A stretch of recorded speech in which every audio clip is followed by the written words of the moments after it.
2006-cı ildən keçirilən Dünya Gözəl yarışmasına qonşu Gürcüstan, Rusiya, Türkiyə, Balkan ölkələrindən, Okeanın o tayı, Amerika Birləşmiş Ştatlarından və sair ölkələrdən gözəllər qatılmışdı.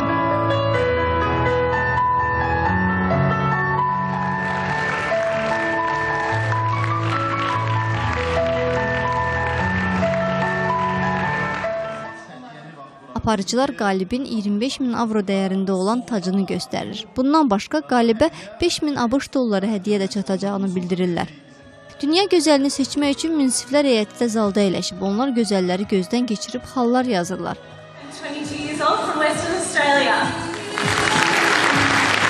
Buckley is a beautiful city and I feel honoured to be here tonight. Enjoy your evening. Bəli, bu bizim. Müsabiqə boyunca müxtəlif ölkələrin təmsilçiləri bir neçə geyimdə çıxış etdilər.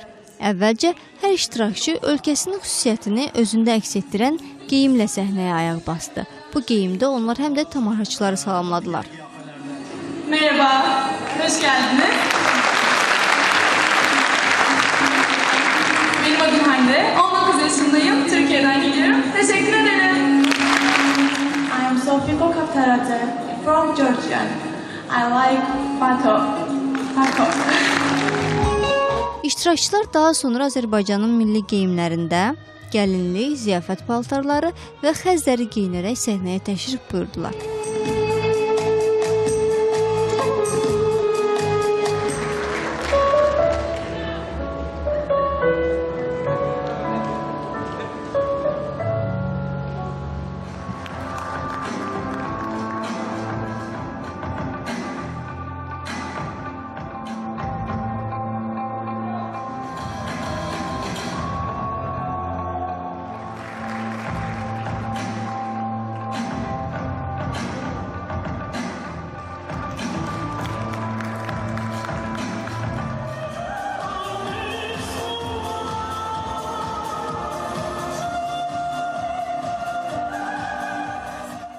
Sonuncu, xəzləri geyimində çıxışdan sonra gecənin qalib gözəlləri açıqlandı.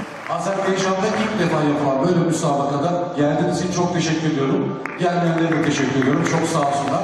Miss Sırbia. Miss Türkiye Hande. Bravo. İkinci güzelimiz oldu. Siz mi söylersiniz, ben mi söyleyeyim?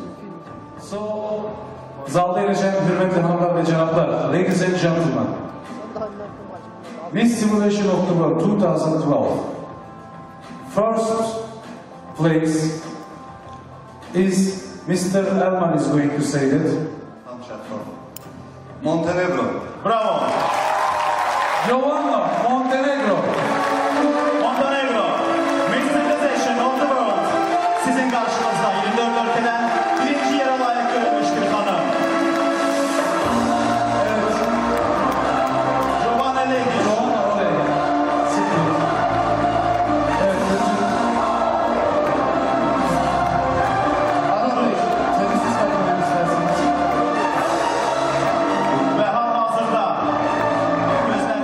Seçilmiş.